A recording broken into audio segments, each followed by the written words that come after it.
The story of one of my very special student, in particular, Simone. When Simone came to me as an independent studies student, she had lost all her interest in school because of bullying due to alopecia and instability in her home life. Her mother was involved in the gang community and was not present at home all the time. And Simone had taken on that responsibility of caring for her younger siblings and her disabled older sister. So, in many ways, she was carrying the weight of adulthood while still trying to be a student. I knew right away early on what Simone really needed. It wasn't just the academic instruction, but she really needed that consistency, compassion, and just someone who would not give up on her. I made weekly check-in calls, met with her regularly on Zoom, and stayed connected through emails where she would share her progress as well as her struggles.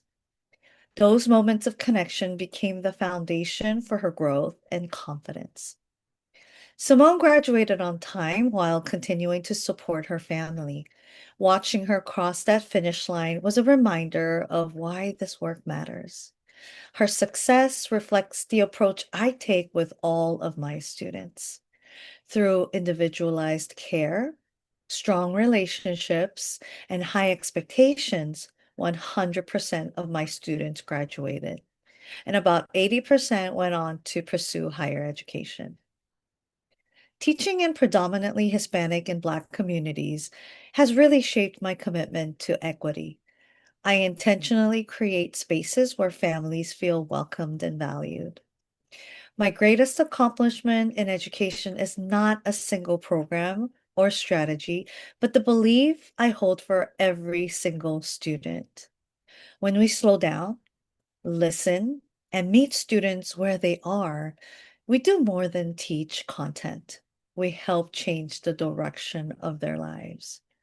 Simone's story is one example of what becomes possible when education is rooted in care, equity, and unwavering belief in our students. Thank you. The hottest topic for educators today is on AI. AI is evolving faster than our policies, and as a result, many educators like myself are being handed powerful tools without clear guidance around purpose, ethics, equity, or even long-term impact. Teachers are often expected to figure it out on their own while balancing instructional demands, student needs, and accountability pressures.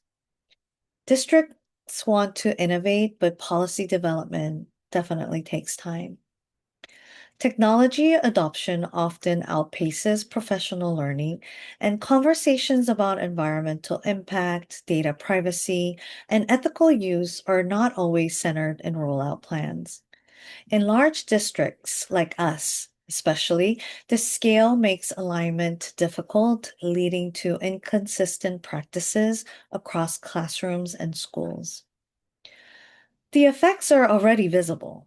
Students have unequal access to AI tools, which can widen existing equity gaps. Teachers are unsure where the fine line is between the appropriate use and misuse. Some respond by not using AI altogether, while others adopt it quickly without shared expectations. Both extremes are not quite the answer to this problem. I believe stopping AI entirely is not the answer. Instead, we need to approach it with the right intention.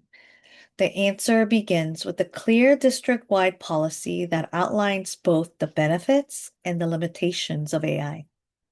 This includes naming ethical considerations, environmental impact, and equity of access, while also acknowledging how AI can support learning, creativity, and efficiency when used responsibly. As a teacher, I believe effective implementation must be gradual and supported. Districts should roll out AI tools thoughtfully, paired with professional learning that helps educators understand not just how to use the tools, but why, when, and for whom. Teachers need space to explore both the pros and cons, and students need explicit instruction on responsible use. When we slow down, listen to educators, and lead with values, AI can become a tool for equity rather than a source of confusion or harm. The challenge before us is not whether AI belongs in education, but how we ensure its use reflects our commitment to students, communities, and responsible stewardship of learning. Thank you.